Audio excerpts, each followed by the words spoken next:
चंद रोज़ कबल जो है इंज़माम उल हक चीफ सेलेक्टर इंज़माम उल हक का इस्तीफ़ा जो है वो सामने आया। उन्होंने इस्तीफ़ा दे दिया था और इस्तीफ़ा देने के बाद जो है हमने देखा कि वो डिफरेंट चैनल्स पे बैठे, उन्होंने गुफ्तगू की, इंटरव्यूज़ दिए, जिसमें वो बताते रहे कि उन पे जो है बेबुनियाद इल्ज़ामात लगाए गए हैं और उन जो भी जिसने भी ये इल्ज़ामात लगाए हैं उन पर उस चीज़ का वो सबूत दें। आज फिर वो जो है एक प्रोग्राम में बैठे जहाँ पर उनकी गुफ्तगू हुई और उन्होंने ये कहा कि पीसीबी पर वो बरस पड़े। उन्होंने तनकीद का निशाना बनाया, कहा कि मैंने इस्तीफ़ा दे दिया है अपने ओहदे से और मुझ पर इल्ज़ामात लगाए जो कि मैंने बेहतर समझा कि मुझे इस्तीफ़ा ही देना चाहिए, तो इसलिए मैंने इस्तीफ़ा दे दिया।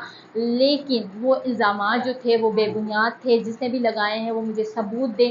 और पाकिस्तान क्रिकेट बोर्ड के चेयरमैन ज़फ़र अशरफ पर भी उन्होंने जो है वो तनकीद करते हुए कहा कि वो बचने की कोशिश कर रहे हैं। मैं जो है वो एक्सेप्ट करता हूँ, ये मेरी बनाई हुई टीम है। और फिर जी कहते हैं कि जो है इंज़माम उल हक और फिर कप्तान बाबर आज़म को फ्री हैंड दे दिया गया था और मैं ये चीज़ एक्सेप्ट करता हूँ कि मैंने ये टीम सेलेक्ट की है। अगर ज़फ़र अशरफ साहब ये कहे कि ये प्लेयर्स हमारे हैं, ये टीम हमारी है, तो उनका भी दिल जो है वो बड़ा हो जाए, लेकिन वो बचने की कोशिश कर रहे हैं। और मेरा जो लॉयर है उन्होंने ईमेल भी की है पाकिस्तान क्रिकेट बोर्ड को कि हमें जो है वो बुलाया जाए, लेकिन मेरी ना ईमेल का जवाब दिया जा रहा है और ना ही मुझे बुलाया जा रहा है। इस हवाले से भी उन्होंने बात की और फिर कहते हैं कि मेरा जो है इससे कोई ताल्लुक़ नहीं है। जो भी इल्ज़ामात लगाए जा रहे हैं उस पर जैसे उन्होंने कि कंपनी जो प्लेयर्स को मैनेज करती है वो उसमें शेयर होल्डर्स है, तो वो यही कहते हर एक प्रोग्राम में जब आते हैं तो यही कहते हैं कि मेरा जो है ताल्लुक़ नहीं है। और जैसे आलिया रशीद जो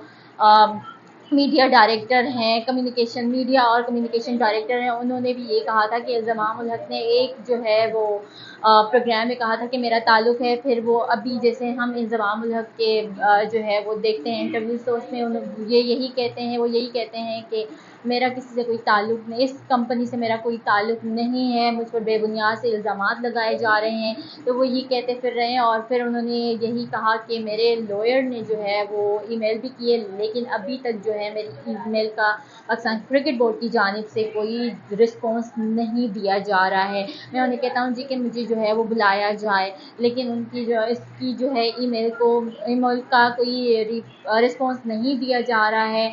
और फिर उन्होंने ये भी कहा कि पाकिस्तान क्रिकेट बोर्ड जो है स्पेशली ज़फ़र अशरफ जो है वो बचने की कोशिश कर रहे हैं। उनकी जो है मुद्दत में 3 माह की जो है और तोसी कर दी गई है और वो बचने की कोशिश कर रहे हैं, अपनी चीज़ें जो है वो दूसरों पर डालने की कोशिश कर रहे हैं। इंज़माम उल हक अक्सर हम देख रहे हैं कि वो हर प्रोग्राम में जाते हैं और यही कहते हैं कि उन पर ये बेबुनियाद से इल्ज़ामात है। और जो कमेटी है वो भी जो है तश्कील दे दी गई है, जो उस पर तहकीकात भी कर रही है। अब देखते हैं कि क्या रिज़ल्ट जो है वो सामने आता है इस मामले का कि इंज़माम उल हक वाकई में शेयर होल्डर हैं या थे या फिर नहीं हैं।